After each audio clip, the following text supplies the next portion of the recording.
ఫలించకపోవడంతో దాన్ని శపించడం జరిగింది. అంజూరపు చెట్టు ఎవరో కాదు, మనమే. అంజూరపు చెట్టు మనమే అనే సంగతి మీరు గుర్తుంచుకోవాలని కోరుకుంటున్నాను.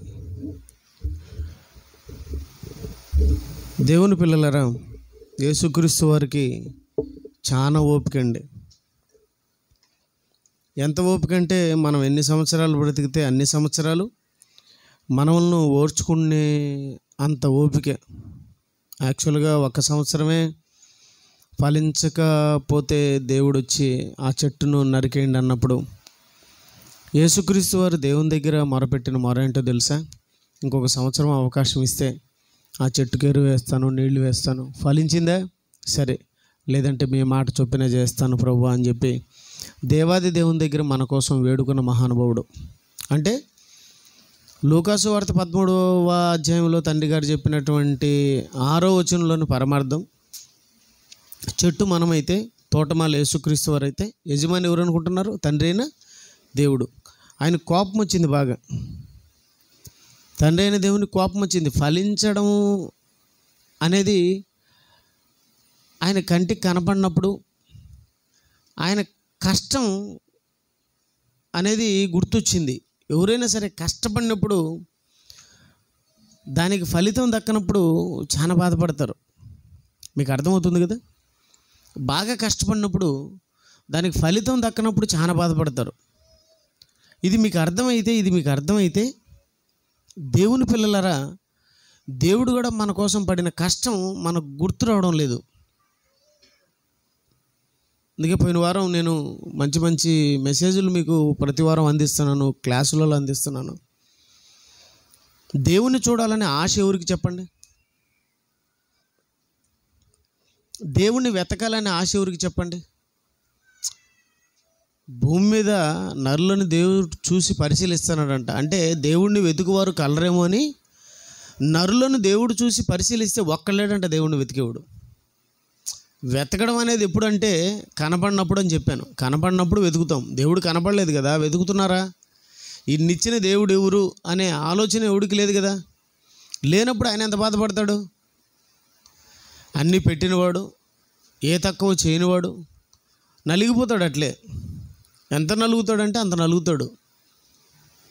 నేనే నలిగిపోతాను ఏదన్నా తక్కువ చేసినప్పుడు. ఇంట్లో వాళ్ళు అంటే నేను ఇన్ని చేస్తున్నాను కదా, నాకు వీళ్ళేంటి ఇలా తయారైనారే, వీళ్ళేం చెప్పిన మాట వినడం లేదు, ఏంటి ఇలా ప్రవర్తిస్తున్నారు వీళ్ళు అని చాలా బాధ వేస్తుంది. అప్పుడప్పుడు కొంతమంది చర్చి వాళ్ళు వచ్చి నా దగ్గర మొరపెట్టుకుంటూ ఉంటారు, బాధపడుతూ ఉంటారు. ఎంత బాగా పెంచినన్నా, ఎంత చక్కగా పెంచినన్నా, చూడన్నా వీళ్ళు తిరుగుబాటు చేస్తున్నారు, వీళ్ళు సరిగ్గా లేరు, వీళ్ళు ఇలా ఉన్నారని ఏడుస్తూ ఉంటారు, బాధపడుతూ ఉంటారు. మరి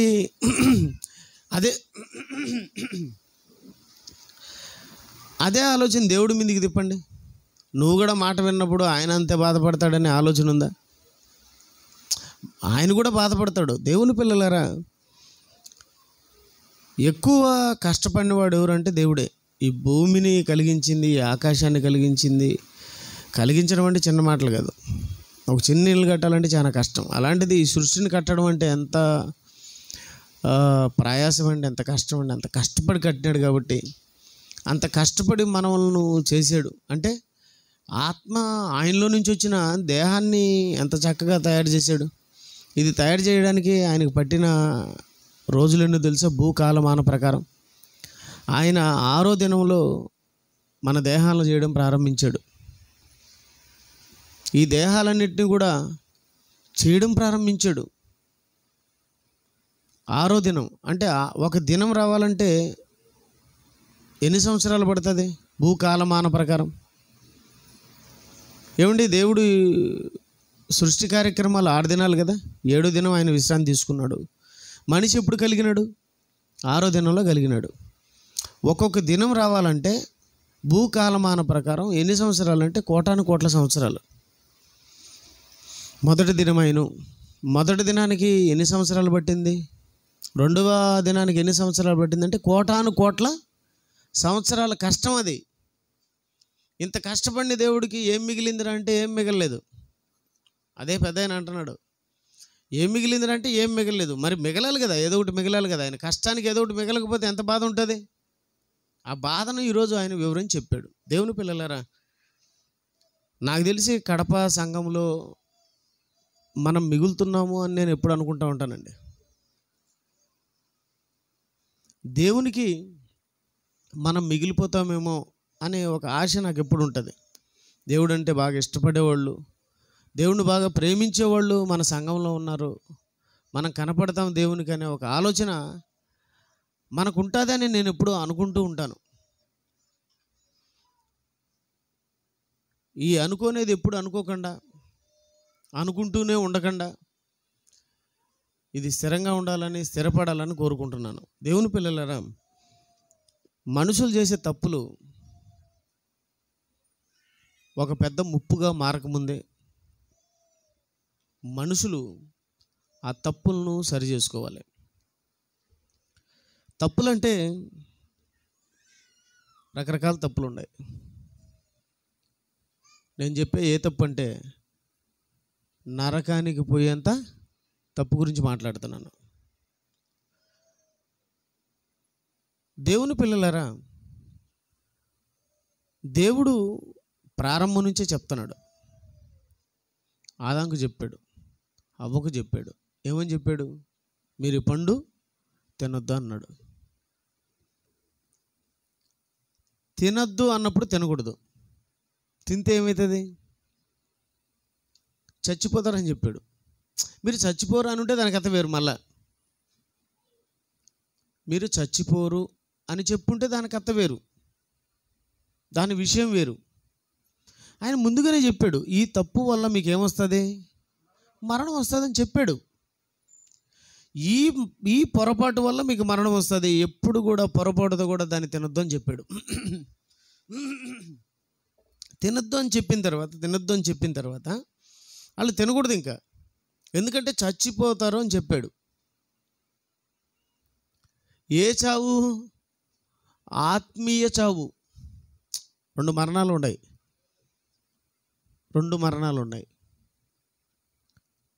పాపాల్లో కూడా రెండు రకాల పాపాలు ఉన్నాయి. శరీర మరణం ఉంది, ఆత్మీయ మరణం ఉంది. ఏమండి? అయితే శరీర మరణాన్ని దేవుడు ఎక్కడ కూడా లెక్కల్లోకి తీసుకోలేదు. ఈ ఆత్మకు సంబంధించిన దాన్నే లెక్కల్లోకి తీసుకున్నాడు. బైబిల్ అంతా కూడా ఆత్మకు సంబంధించిన గ్రంథం, శరీర సంబంధమైన గ్రంథం కాదు. ఇది ఆత్మ సంబంధమైన గ్రంథం. మీ చేతుల్లో ఉన్నటువంటి గ్రంథం ఆత్మలకు సంబంధించిన గ్రంథం. ఆత్మలంటే వేరు, శరీరాలంటే వేరు. ఎన్నోసార్లు చెప్పుంటాను మీకు నేను ఈ విషయాన్ని, బీడమరిచి చెప్పుంటాను. ఇప్పుడు మీకు కనపడుతుంది నా శరీరం, మీకు కనపడుతున్నది నా శరీరం, నేను కాదు. నేను ఎక్కడున్నాను? శరీరం లోపల ఉన్నాను.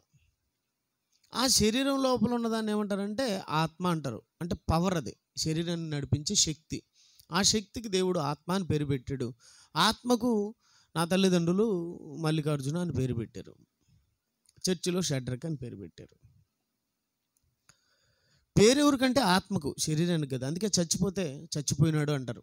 షడ్రక్ చచ్చిపోయాడు, మళ్ళీ చచ్చిపోయాడు. మరి ఆడ పడుకోబెట్టుండేది ఎవరినైనా ఎన్నోసార్లు మీకు నేను ప్రశ్న వేశాను. అదెవరు? శవం. బతుకున్నప్పుడు శరీరంగా ఉండొచ్చు, చనిపోయిన తర్వాత శవంగా మారుతుంది. ఈ ఆత్మ కోసం రాసినటువంటి, అంటే వెళ్ళిపోయి ఎప్పటికీ ఉండే ఆత్మ కోసం రాసినటువంటి మాటలు.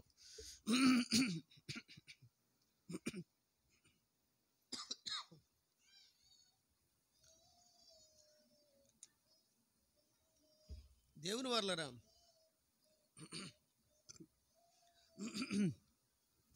ఆత్మ కోసం రాసినటువంటి మాటలు.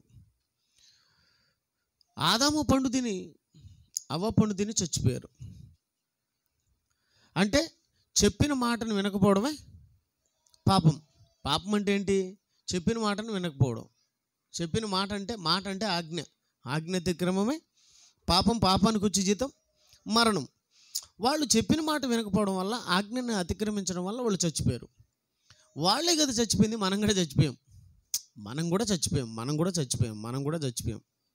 మీకు అర్థమవుతుంది? మనం కూడా చచ్చిపోయాం. ఎలా చచ్చిపోయినాం మనమంతా? ఏ విధంగా చచ్చిపోయాం మనమంతా?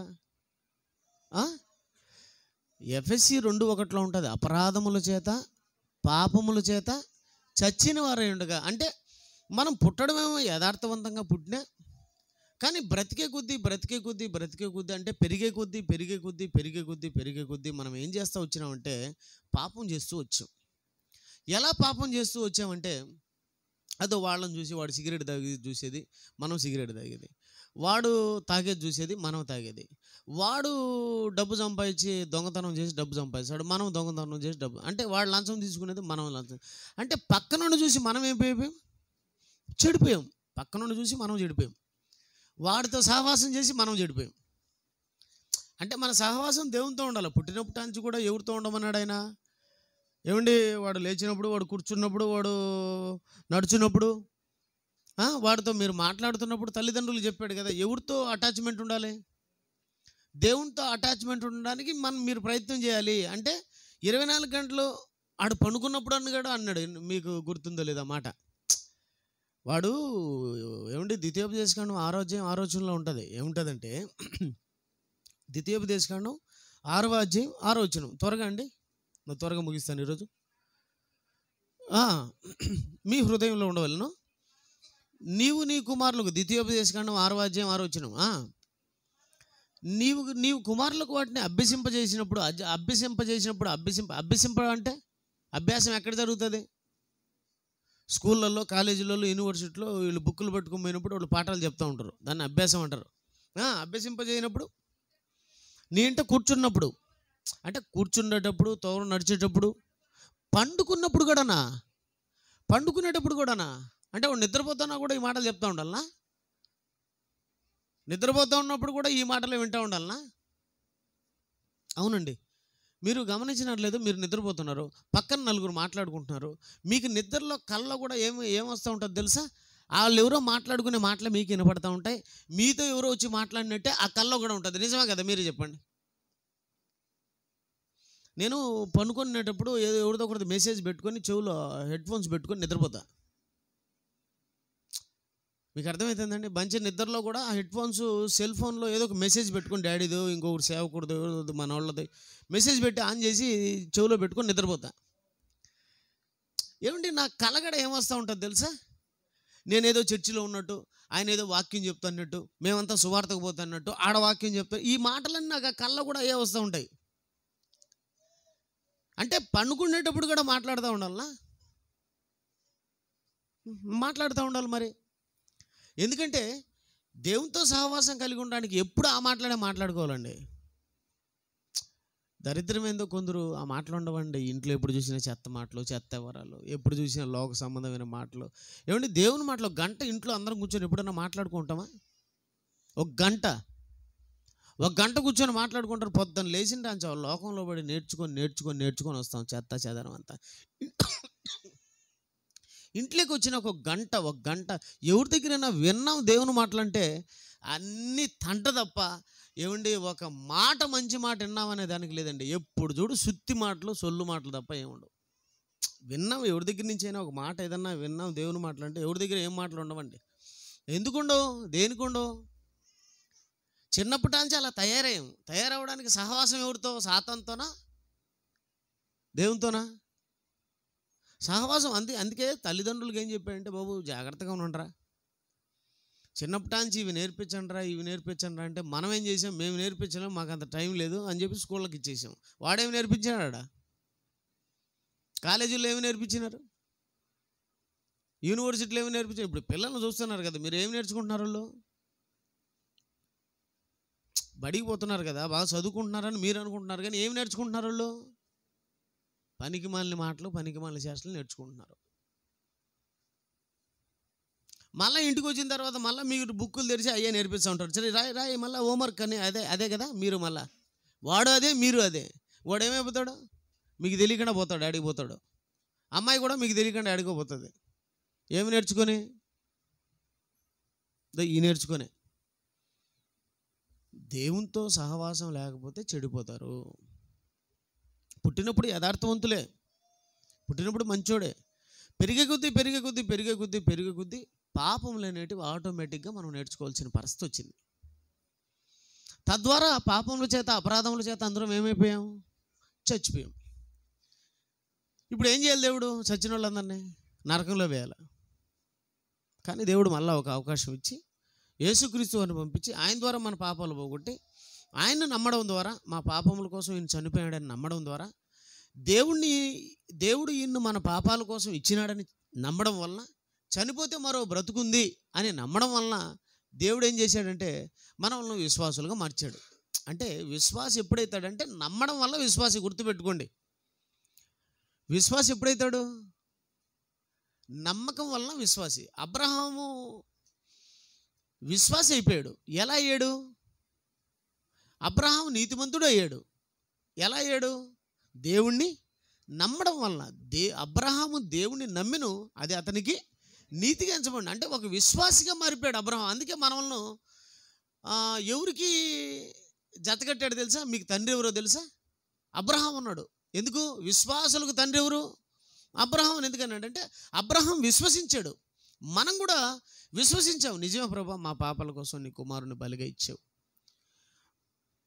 మేము నమ్ముతున్నాం తండ్రి అని నమ్మడం ద్వారా ఒక అవకాశం అన్నమాట. అలా నమ్మడం ద్వారా మొదటి మరణాన్ని మనం ఏం చేసాం? తప్పించుకున్నాం. అంటే ఆత్మీయ మరణం, అది ఆత్మీయ మరణం. ఆ మొదటి మరణం నుంచి తప్పించుకున్నాం. ఇక రెండో మరణం ఏందో తెలుసా? రెండో మరణం ఏందో తెలుసా? నరకం. నరకం. దేవుని పిల్లలరా, ఈ రెండో మరణం మనం పొందకూడదని యేసుక్రీస్తు వారి లోకానికి రావడం జరిగింది. ఈ రెండవ మరణం మనం పొందకూడదని యేసుక్రీస్తు వారు ఈ లోకానికి రావడం జరిగింది. చాలామంది ఈ మరణాన్ని అనేది తప్పించుకోలేకపోవడానికి కారణం ఏంటంటే దేవుడు చెప్పిన మాట వినకపోవడం. దేవుడు చెప్పిన మాట వినకపోవడం. ఆ రోజు పండు పెట్టాడు, తినొద్దన్నాడు, తిన్నారు, ఏమయ్యారు? చచ్చిపోయారు. తర్వాత నెక్స్ట్ మరలా చనిపోయిన వాళ్ళు ఎవరైనా ఎక్కువ మంది ఉన్నారంటే జలప్రళయంలో చచ్చిపోయారు. జలప్రళయంలో ఎందుకు చచ్చిపోయారు? జలప్రళయంలో చావడానికి గల కారణం ఏంటి?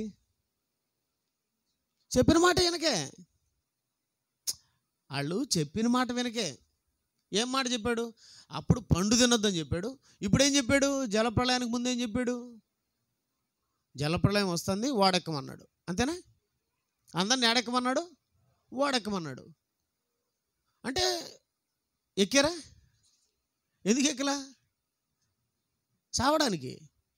ఆయన మాట ఎందుకు వినలేదంటే చావడానికి. వినలేదు వాళ్ళు, వాడెక్కలేదు. అవకాశం ఇచ్చాడు. వాళ్ళు చేసిన పాపాలు భయంకరమైన పాపాలు, భయంకరమైనటువంటి కార్యక్రమాలు చేస్తున్నారు. ఆ టైంలో దేవుడు నోవాహు ద్వారా ఏం చేశాడు? సువార్తను ప్రకటించి అర్జెంటుగా మీరు ఏం చేయాలా? వాళ్ళకి ఎక్కేసారు, లేకపోతే చచ్చిపోతారు మీరు. అప్పుడు కూడా వాళ్ళు ఆ మాట వెనకే చచ్చిపోయారు. ఇశ్రాయేలు ఎలా చచ్చిపోయారు? ఇశ్రాయేలు దేవుని వారలారా ఐగుప్తు నుంచి కానాన్లోకి రావాలి. ఐగుప్తు నుంచి కానాన్లోకి రావాలి. కానాన్లోకి రావడానికి వాళ్ళకు చాలా ఆజ్ఞలు ఇచ్చాడు. కానాన్లోకి రావడానికి, ఐగుప్తు నుంచి కానాన్లోకి రావడానికి మీరు దారి మధ్యలో నడుస్తూ నడుస్తూ నడుస్తూ రావాలి. ఐగుప్తు నుంచి నడుచుకుంటూ కానాన్లోకి రావాలి. ఎలా నడుచుకుంటూ రావాలి? ఎలా నడుచుకుంటూ అంటే మీరు చక్కగా నడుచుకుంటూ పాదయాత్ర చేసుకుంటూ, పాదాల మీద నడిచే యాత్ర అంట. ఎవరో ఒక ఆమె అంటది. ఎవరామె? షర్మిల. పాదయాత్ర అంటే పాదయాత్ర కాదు, పాదాల మీద నడిచే యాత్ర. ఏదో అవన్నీ వచ్చా ఉంటాయి, ఎన్నే. ఎప్పుడు నేను చెప్పేది ఆ పాదయాత్ర గురించి కాదు. ఏ యాత్ర గురించి? నడచాలంటే చక్కగా నడచాలా, తల దించుకొని నడచాలా, చేతులు వెనక్కి పెట్టిన ముందు, ఆ నడక గురించి కదా నేను మాట్లాడేది. ఐగుప్తు నుంచి కానానుకు వాళ్ళు నడచాలి. ఎలా నడుచుకోవాలి? దేవుడు చెప్పినట్టు. అది ఆ నడక గురించి చెప్తున్నాను నేను. ఐగుప్తు నుంచి కానానుకు వెళ్ళాలి. ఎలా వెళ్ళాలి? దేవుడు చెప్పినట్టు వెళ్ళాలి. మీకు అర్థమవుతుంది కదా నేను చెప్పే మాటలు? ఎప్పుడైతే వీళ్ళు నడక సరిగ్గా లేకపోయే తెలికే వెంటనే ఆజ్ఞలు అనేటివి వచ్చినాయి. 10 ఆజ్ఞలు ఎందుకు వచ్చినాయి? ఎప్పుడైతే పాపం అనేది వచ్చిందో వెంటనే ఏమొచ్చింది? ఆజ్ఞ అనేది వచ్చేసింది. దేవుని పిల్లరా, దేవుడిచ్చిన ఆజ్ఞలను పాటించలేక ఇశ్రాయేల్ అందరూ ఏమైపోయారంటే ప్రాణాలు పోగొట్టుకున్నారు, చచ్చిపోయారు. అదే కదా కొరంథీయులు రాసినటువంటి పత్రికలో ఉండేది. చూడండి ఒకసారి, ముగిస్తాను. కొరంథీయులు రాసినటువంటి మొదటి పత్రిక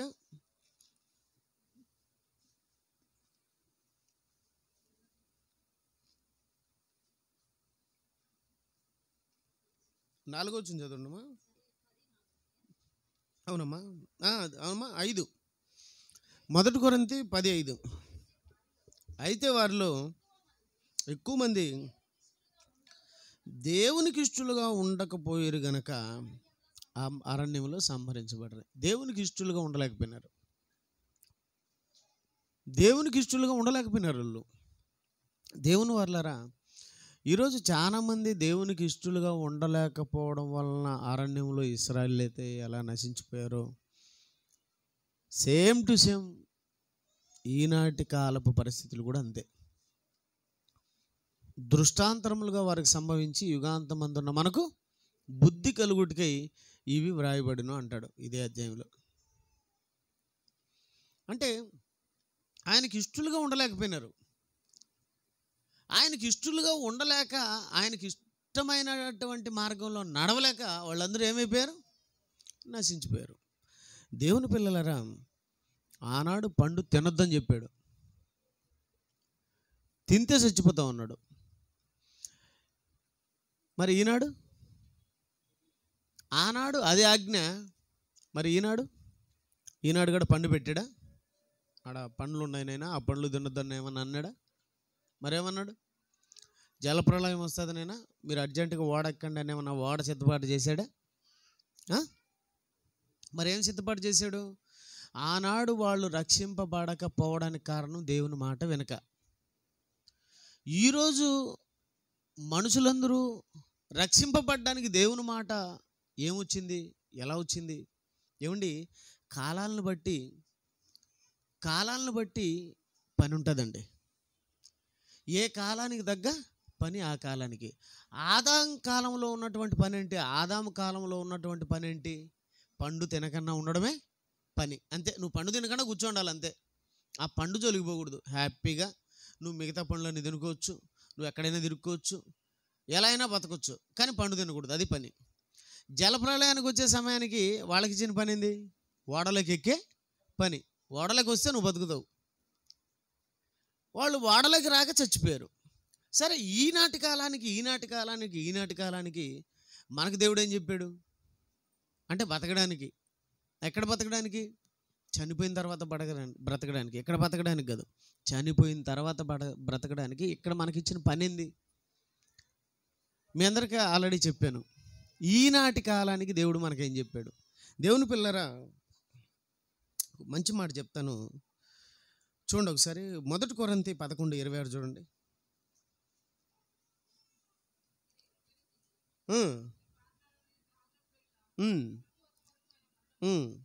ఏమంటున్నాడమ్మా? మీరు రొట్టెని తిని ఈ పాత్రలోని తాగి, ఈ పాత్రలోనిది తాగునప్పుడల్లా ప్రభు వచ్చే వరకు ఆయన మరణమును ప్రచురించుదురు. దానివల్ల మనకు లాభం ఏంటి? యేసుప్రభు ఇచ్చినటువంటి ఆజ్ఞ ఏంటంటే, ఇదో ఈ పాత్రలోది మీరు తాగాలి. 26 కదమ్మా. మీరు ఈ రొట్టెని తిని ఈ పాత్రను తాగినప్పుడల్లా ప్రభు వచ్చే వరకు ఆయన మరణమును ప్రచురించుదురు. కాబట్టి ఎవడు అయోగ్యముగా ప్రభు యొక్క రొట్టెను తినును లేక ఆయన పాత్రలోని తాగును, వాడు ప్రభు యొక్క శరీరమును గురించి రక్తమును గురించి అపరాధి అగును. అంటే ఇక్కడ దేవుడు ఏం చెప్తున్నాడంటే, ఈ కాలంలో మీరు రక్షింపబడ్డానికి మీరు చేయవలసిన పని ఏంటంటే, పండు తినే పని కాదు మీకు కావాల్సింది. అంటే పండు తినకుండా ఉండే పని కాదు మీరు చేయవలసింది. ఓడలోకి ఎక్కే పని కాదు మీరు చేయవలసింది. మీరేం చేయాలంటే, సర్వలోకానికి వెళ్ళి సర్వ సృష్టికి సువార్తను ప్రకటించాలి. ఈ పని చేయాలి. అంటే మీరు బ్రతకాలంటే మీరు ఈ పని చేయాలి. ఏం పని? సువార్తను ప్రకటించాలి. ఒక వ్యక్తిని కాపాడి సంఘంలోకి తీసుకొని రావాలి. ఒక వ్యక్తిని రక్షించాలి. ఆ వ్యక్తిని నువ్వు కాపాడాలి. కాపాడాలంటే దేనికి కాపాడాలి? అంకు బియ్యము బ్యాళ్ళు ఇవి ఇచ్చి కాపాడతారా? లేకపోతే రక్తం ఇచ్చి కాపాడతారా? నువ్వు రక్తం ఇచ్చేస్తావు, రిమ్స్కి పోయి వాడికి ఎవడికో బేసేస్తాడు, ఆ రక్తం వాడు వెళ్ళిపోతాడు. వాడు యేసుప్రభు కోసం బతుకుతాడా?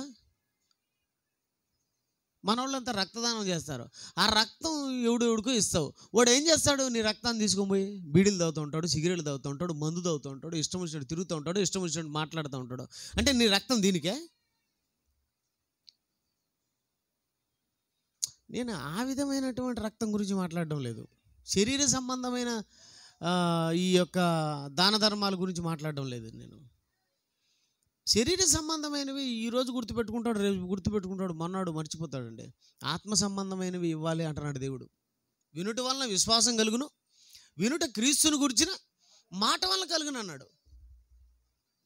ఎవరో ఒక ఇద్దరు వచ్చినారు, అయ్యా మా కిడ్నీలు ఫెయిల్ అయినాయి, మాకు సంఘం ద్వారా మాకు సహాయం కావాలని వచ్చినారు.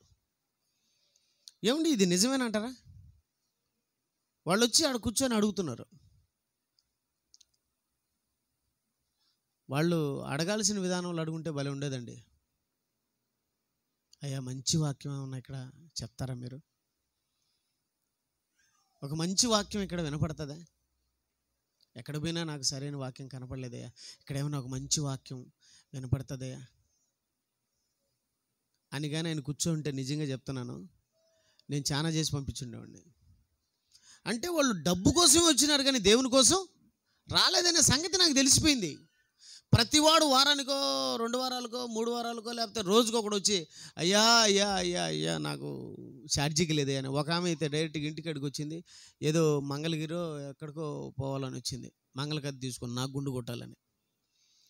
అంటే ఛార్జీకి లేదే అనింది. ఛార్జీకి లేకపోతే ఇబ్బంది ఏముంది, పద రైల్వే స్టేషన్ పద, మంగళగిరి కదా, నేను టికెట్ తీసి ట్రైన్ ఎక్కిస్తానంటే నువ్వు వద్దులే డబ్బులు నేను పోతాననింది. అంటే దేనికి వచ్చిందామే? ఆకలి అవుతుంది, అన్నం పెట్టు, బ్రహ్మాండంగా అన్నం పెడతాను తిందు. వద్దులే డబ్బులు హోటల్లో తింటాను, పద ఈ హోటల్కి పోదాము ఆడబెట్టిస్తా. ఒప్పుకుంటారు వాళ్ళు? అంటే డబ్బు కోసం నటిస్తారన్నమాట, డబ్బు కోసం నటిస్తారు. దేవుని పిల్లలారా, ఒక మనిషికి ఇవ్వాల్సింది ఏందో తెలుసా? ఒక మనిషి బాగుపడడానికి ఏమి ఇవ్వాలో అది ఇవ్వడం మీరు నేర్చుకోండి. వినుట వలన విశ్వాసం కలుగును, వినుట క్రీస్తును గురించిన మాట. ఆయన మాటే మనిషిని కాపాడుతుంది, మనసును కాపాడుతుంది, ఆత్మను రక్షిస్తుంది.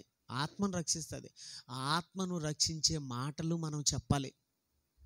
ఆత్మ ఎక్కడ రక్షింపడాలి? మనం ఎక్కడ రక్షింపడాలి? భూమి మీదే రక్షింపడి మనం ఈ లోకాన్ని దాటి వెళ్ళిపోవాలి. రక్షింపబడకుండా వెళ్ళిపోయామనుకో,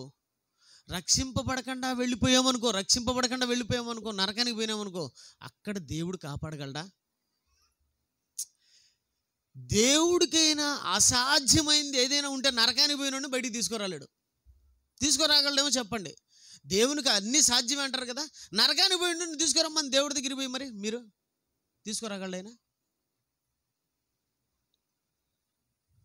దేవునికి కూడా అసాధ్యం అన్నాడు. ఎక్కడన్నాడు ఆ మాట? ఎక్కడన్నాడండి? హెబ్రీలు రాసిన పత్రికలో అన్నాడు. చూడండి ఒకసారి, హెబ్రీలు రాసినటువంటి పత్రిక, నేను ముగిస్తాను. హెబ్రీలు రాసినటువంటి పత్రిక 6వ అధ్యాయము 5-6 వచనాలు కలిసి ఉండే చూడండి. దేవుని దివ్యవాక్యమును రాబో యుగ సంబంధమైన శక్తుల ప్రభావమును అనుభవించిన తర్వాత తప్పిపోయిన వారు మరలా తమ విషయంలో దేవుని కుమారుని మరలా సిలువ వేయచ్చు బాహాటముగా ఆయన అవమానపరుచుతున్నారు కనుక మారు మనసు పొందినట్లు అట్టి వారిని మరలా నూతన పరచబడుట అసాధ్యము. దేవునికి అసాధ్యమైనది ఏదైనా ఉన్నదంటే మీరు అన్నిటికీ తలంపుతారు. ఒకటి లేదన్నా అని చెప్పాలా? మీరు ఏదైనా సాధ్యమునా అని గొర్రెలు ఊపినట్టు ఒప్పకూడదు. మనం ఇది కాలేజీ బైబిల్ టెక్నాలజీలో ఉన్నాం కదా. దేవుడికి అసాధ్యమైనది ఒకటి ఉంది. ఏంది? నరకానికి పోయినండి తిరిగి మరలా బయటికి తీసుకొని రాలేనటువంటి స్థితి దేవుంది. తీసుకొని రాలేడు. ఆయన ఎంత మాత్రం నీకు ఇంకా ఆయుష్ ఏమైనా పెంచగలడేమో. ఇసుకకి పెంచాడు కదా, 15 ఏళ్ళు పెంచాడు కదా. నీకు 60 ఏళ్ళలో ఉంది, 60 ఏళ్లకు నువ్వు ఫట్ అనుకో, కానీ ఎక్కడక్కడ హిట్ కావడం లేదు. రాత్రి చెప్పాను కదా, నేను మన యెహోషువ అన్న వాళ్ళు వచ్చినప్పుడు లేఖనాల పరిశోధన సదస్సులో చెప్పాను. ఏమని చెప్పాను? దేవుడు 4 ఇచ్చాడు అవకాశాలు, దానికి ఇంత వయసు ఇచ్చాడు. ఆయుష్ ఇచ్చాడు. అవకాశాలేంటి? బాల్యము, యవ్వనము, పెద్దవారు, తర్వాత ముసలివారు, వృద్ధాప్యం 4 ఇచ్చారు. ఈ 4 ఎందుకు ఇచ్చాడంటే దేంట్లో అయినా సరే మనం ఏం చేయాలా? ఒక్కొక్క దాంట్లో ఒక్కొక్క పాత్ర. బాల్య పాత్ర, యవ్వన పాత్ర, ఇంకమ్మా పెద్ద వయసు పాత్ర, 4వది ముసలి పాత్ర. ఈ 4 పాత్రలు ఉన్నాయి కదా. ఈ 4 పాత్రల్లో మనది ఏది హిట్టు? అన్నీ హిట్టా లేకపోతే ఒకటన్నా హిట్టా? అందుకే కైకాల సత్యనారాయణకు ఏదో ఒక బిరుదు ఇచ్చారని చెప్పాను నేను. ఏం బిరుదన్నా?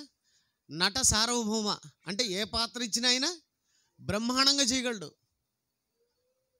ఏ పాత్ర ఇచ్చినా ఏం చేయగలడు? బ్రహ్మాండంగా చేయగలడు. మనకు కూడా దేవుడు ఒక బాల్యానికి సంబంధించిన పాత్ర ఇచ్చినాడు కదా, బ్రహ్మాండంగా చేసినమ్మా. బాల్యానికి సంబంధించిన పాత్ర బ్రహ్మాండంగా ఉంది మన దగ్గర.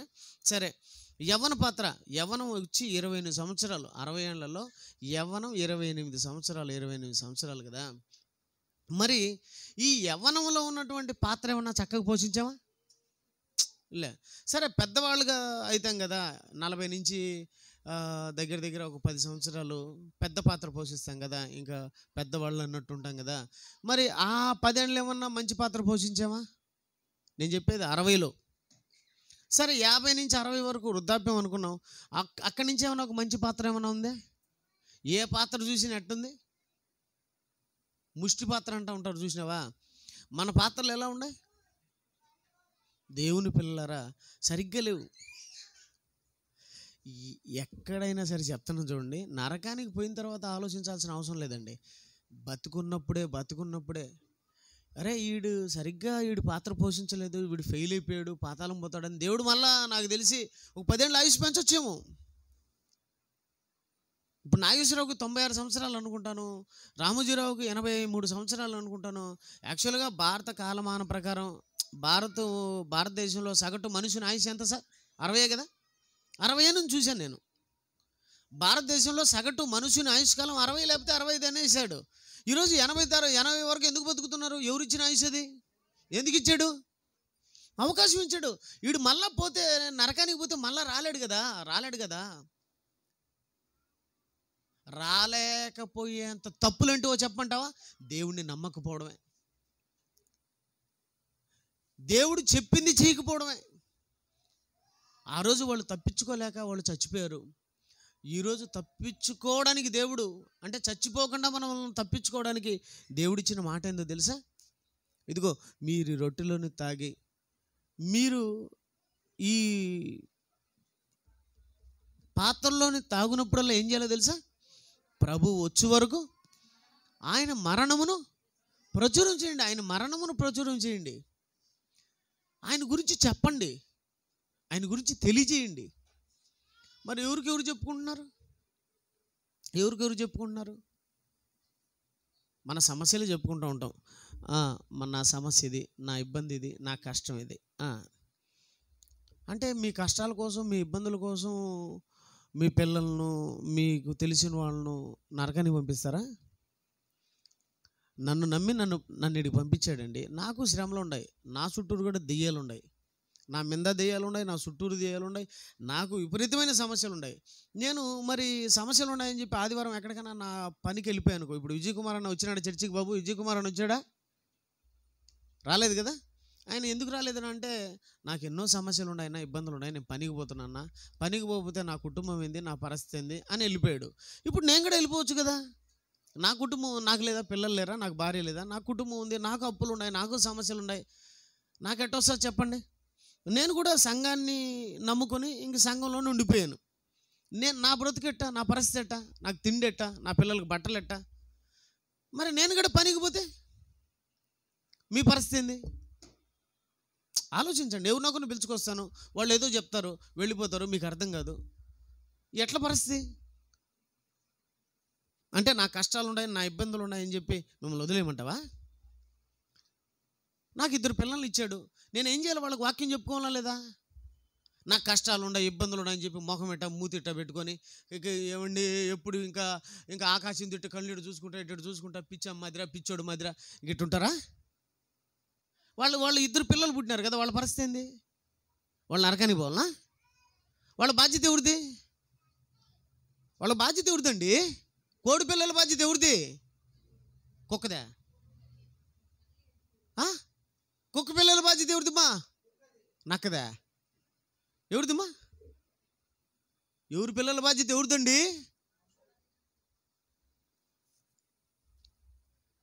అదే చెప్తున్నాడు. నీకు నాకు ఏం చేస్తున్నాడు? గుర్తు చేస్తున్నాడు. మీ బాధ్యత ఏంది? మీరు దేనికి వచ్చారు? ఏ పని మీద వచ్చారు భూమి మీదకి? ఆ పనిని మర్చిపోతే మీరు ఎక్కడికి పోతారు తెలుసా? నరకానికి పోతారు. నరకానికి పోతారు.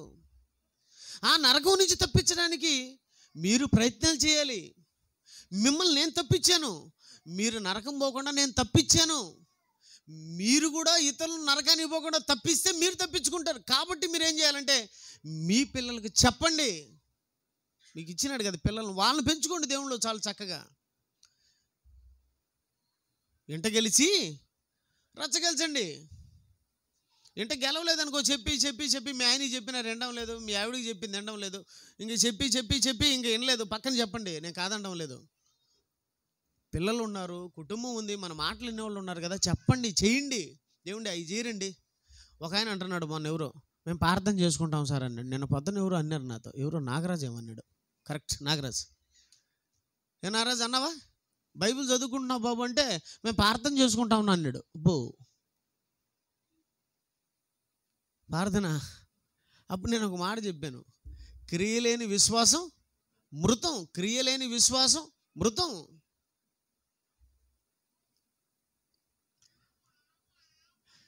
ఒక ఎద్దు గుంతలో పడింది. నేను ప్రార్థన చేస్తే ఆ ఎద్దు బయటకు వస్తుంది? నేను ఇక్కడ ప్రార్థన చేస్తే ఆ గుంటలో పడిన ఎద్దు బయటకు వస్తుంది? నేను పోయి బయటికి తీయాలనా? అదే ప్రార్థన. ప్రార్థన అంటే నువ్వు మోకాళ్ళ మీద కూర్చొని ప్రభువా ప్రభువా ప్రభువా అని కాదు, దాన్ని బయటికి తీయండి అని ఏమంటారు తెలుసా? ప్రార్థన అంటారు. ప్రార్థన అంటే అర్థం ఏంటో తెలుసా? పని. ప్రార్థనకు అర్థం ఏంటో తెలుసా? పని పని పని పని పని చేయాల. పడిపోయిన వాడిని తిరిగి లేపాల, పడిపోయిన వాడిని తిరిగి దారిలో పెట్టాల, గాడిలో పెట్టాల. ఈరోజు మనం అందరం కూడా, అందరూ కూడా అదే చెప్తున్నారు, ప్రార్థన చేసుకుంటున్నాం సార్ అంటున్నారు, ప్రార్థన చేసుకుంటున్నాం అన్న అంటున్నారు. ఎవరికి కావాలి మీ ప్రార్థన? నీ ప్రార్థన నీకు బాగుంటుందేమో, నీ ప్రార్థన నీకు బాగుంటుంది, నా ప్రార్థన నాకు బాగుంటుంది. ఆయనకి ఏమైనా బాగుందో లేదా? ఏమండి, మన బ్రతుకు మనకు నచ్చొచ్చేమో, కానీ మనల్ని నీటికి పంపించిన ఒక ఆయన ఉన్నాడు. దేవా, నీ ఇష్టం నెరవేర్చుటకు నేను వచ్చి ఉన్నాను, కానీ నా ఇష్టం నెరవేర్చుకున్నట్టుకు నేను రాలేదన్నాడు యేసుక్రీస్తు వారు. ఇప్పుడు మనమందరం కూడా ఎవరి ఇష్టాన్ని నెరవేర్చడానికి ఆయన మనల్ని ఈ లోకానికి పంపించాడు? ఆయన ఇష్టాన్ని నెరవేరిస్తే నువ్వు ఆయన కంటికి బాగా కనపడతావు. నీ ఇష్టాన్ని నువ్వు నెరవేర్చుకుంటావు అంటే ఆయన కంటికి ఎలా కనపడతావు చెప్పండి? కొంతమంది, మీరందరూ కూడా చాలా స్ట్రగుల్స్ అనుభవిస్తున్నారు నాకు తెలుసు. చాలామంది ఆడవాళ్ళు కానీ మగవాళ్ళు కానీ మీ ఇష్టాలకు భిన్నంగా మీ వాళ్ళు కానీ, మీ ఆయన కానీ, మీ భార్య కానీ ప్రవర్తించినప్పుడు మీరు ఎలా అయిపోతారో తెలుసా? ఆ రోజు మీరు ఏమైపోతారో తెలుసా? ఆ రోజు నాకు అప్పుడే తెలిసిపోతుంది, ముఖం చూడగానే నాకు అర్థమైపోతుంది. ఎలా వస్తాను చర్చికి, డక్అవుట్ అయినప్పుడు క్రికెట్ చూస్తారు ఎవరన్నా, డక్అవుట్ అయినాడు అనుకో, టోపీ ఎటు తిప్పుకొని బ్యాట్ వెనక్కి పెట్టుకొని ఇట్లా వస్తూ ఉంటాడు. ఇట్లా మీరు కూడా చర్చికి ఎట్ట వస్తారు తెలుసా? డక్అవుట్ అయిన వాళ్ళ మాదిరి వస్తారు. నాకు కనపడిపోతుంది ముఖం అప్పుడే. వందనాలన్నా అంటే డక్అవుట్ అయిపోయారనమాట, ఏదో జరిగింది సమస్య. దేవుని పిల్లరా, దేవుడికి అన్నీ తెలుసండి. దేవుడు అన్నీ కనిపెడతాడండి. మన ఇష్టాల ప్రకారం మనం ఉంటే ఆయన ఒప్పుకోడు. ఆయన ఇష్ట ప్రకారం ఆయన ఉంటే ఆయన సంతోషపడతాడు, లేకపోతే బాధపడతాడు. మన బాధలు మనకు బాగుండొచ్చేమో, అది దేవునికి ఎంతవరకు కరెక్ట్? నువ్వు దేవునికి నచ్చావా లేదా? దేవునికి నచ్చాలి. నీకు నువ్వు నచ్చడం కాదు, నీకు నువ్వు నచ్చుకోవడం కాదు, మనకు మనల్ని మెచ్చుకోవడం కాదు. ఇది మీకు అర్థమైతే ఒక మంచి మాట చూపిస్తాను. యోబు గ్రంథం చూడండి ఒకసారి. యోబు గ్రంథం 22వ అధ్యాయం 3వ వచనం. 22వ అధ్యాయము 3వ వచనం చదవండి ఒకసారి. యోబు గ్రంథము 22:3.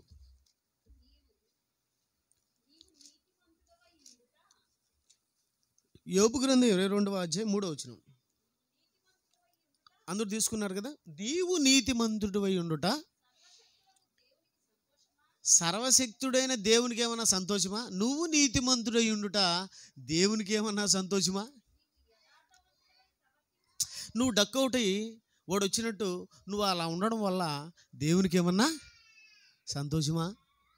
అర్థమవుతుంది అందరికీ? ఏమండి అర్థమవుతుందా నేను చెప్పే మాట? హల్లెలూయా, హల్లెలూయా. ఏమండి అర్థమైంది ఎవరికన్నా? నువ్వు నీతిమంతుడివై ఉండుట సర్వశక్తుడైన దేవునికి ఏమైనా సంతోషమా? నువ్వు నీతిమంతుడై ఉండుట ఆయనకి ఏమైనా సంతోషమా? ఇక్కడ అడుగుతున్నాడా తర్వాత మాటమ్మా. నీవు యథార్థవంతుడై ప్రవర్తించు ఆయనకు లాభకరమా? నేను స్ట్రిక్ట్ అండి, చాలా మంది అంటూ ఉంటారు, నేను చాలా స్ట్రిక్ట్ అంటూ ఉంటారు. ఓకే, నువ్వు స్ట్రిక్ట్, నేనేం కాదనడం లేదు. నీవు స్ట్రిక్ట్గా ఉండడం వల్ల దేవునికి ఏమైనా లాభమా? నేను స్ట్రిక్ట్ అండి, నేను ఫిట్ అండి అంటూ ఉంటారు కదా. నీ ఫిట్నెస్, నీ స్ట్రిక్ట్నెస్ దేవునికి ఏమైనా లాభమా? లాభమా? లాభమా? నేను పొద్దున్న లేచి రాత్రి వరకు ప్రార్థన చేసుకుంటానండి. ఒకడు కొండ మీదకి పోతాడు, ఈ పక్కన ఉన్నది మనకు ఒక చర్చి, బ్యాగులన్నీ తగిలించుకొని ఆ పాలకొండకు పోతారు. ఒక వంట మనిషిని గట్టి తీసుకొని పోతారు, ఇంత చేసుకుంటారు. ఏమండి కొండల కాడ బాగా తినొచ్చనే పోతారు, నాకు తెలిసి ప్రార్థనకి కాదు. చాలామంది చూడండి బయటికి పోయినప్పుడు చెట్ల కింద ఆడ ఈడ తింటూ ఉంటారు. ఆడ ఎక్కువ తింటారు, ఇంట్లో ఎక్కువ తింటారమ్మా. బయట మామూలుగా తినరు, అందుకే హోటల్ పోయేది. ఇంట్లో తినబుద్ధి కాదు, బయటికి పో. ఏమండి టూర్లు పోయేటప్పుడు చూడండి భవాన్లు చేసుకొని పోతారు. ఎందుకు? బయట బాగా తినొచ్చు. వీళ్ళు ప్రార్థనకు పోతారు, ప్రార్థన పోయాడు బోవెందుకు దానికి తెలియకూడదా? ప్రార్థన పోయేలు ఫుడ్ మీద ఇంట్రెస్ట్ అంత ఉండదు నాకు తెలిసి. నీ ఇంట్రెస్ట్ ఏంది? ఏ పని మీద పోతున్నాను? ప్రార్థనకు పోతున్నావు కొండ మీదకి, ప్రార్థనలో ఉండు. మరలా పోయేటప్పుడు మటను, చికెను. దేనికంటే మటన్ బిర్యానీ అంట, చికెన్ రోస్ట్ అంట. దేనికి? ప్రార్థన పోయేలకు. ఆ కొండ మీదకి పోయి ప్రార్థన చేస్తారు అని. అదేమన్నా దేవుడికి ఇష్టమా? ఇష్టమా అండి? ఇష్టమో కాదో నువ్వు బైబిల్ని పరిశీలించాలి. ఏది ఇష్టం? దేవా నీ చిత్తము నెరవేర్చుటకు నేను వచ్చి ఉంటుంది, కానీ నా చిత్తం నెరవేర్చుటకు నేను రాలేదు. పూర్ణ హోమములను పాప పరిహార బలులను నీకు ఇష్టమైనవి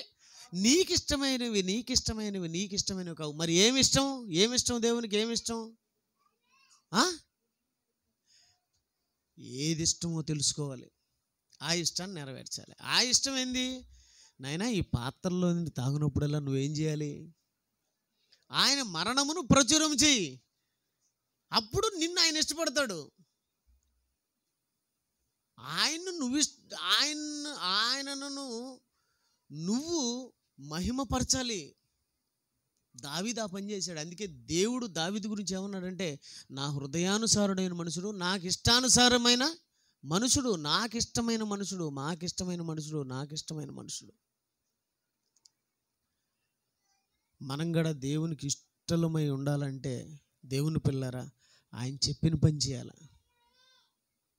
ఆయన చెప్పిన పని చేయాలి. ఆయన చెప్పిన పని చేయకుండా మన ఇష్ట ప్రకారం మనం బ్రతికినామనుకో, మన ఇష్ట ప్రకారం మనం జీవించినామనుకో, దేవుని పిల్లలరా తర్వాత జరిగే భయంకరమైన పరిణామాలకు దేవుడు బాధ్యుడు కాదు.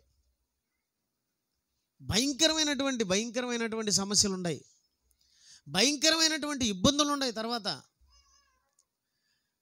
ఆ భయంకరమైనటువంటి ఆ నరకం నుంచి తెప్పించుకోవడానికి ఈ భూమి మీద కూడా భయంకరమైన తప్పులు ఉన్నాయి. ఆ తప్పులే మొదటి తప్పు, తినొద్దన్న పండు తినడం. రెండోది ఎక్కువ అన్న ఓడను ఎక్కకపోవడం.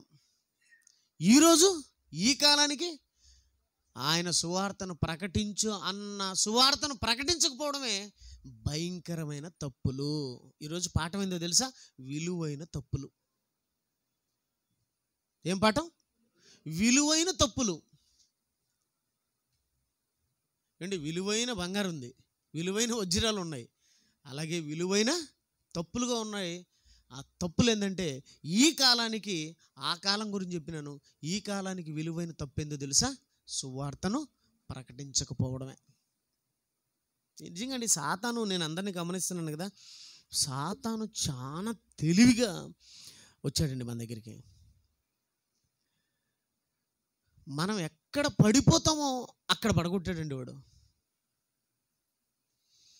అంటే అక్కడ నేను బలహీనత, అది నేను చూడలేకున్నాను బాబు. చాలా మంది అంటూ ఉంటారు, అది నేను చూడలేకున్నాను, చూసి భరించలేకున్నాను అనేవాళ్ళు నేను చూశాను. నా దగ్గరికి వచ్చి ఊగుతుంది ఒక అమ్మ చచ్చిపోయేటట్టుండదు. ఎందుకు అంత ఊగుతున్నావు, ఎందుకు అంత టెన్షన్, ఏమంటే నేను చూసి తట్టుకోలేకపోతున్నాను ఇది. ఓకే,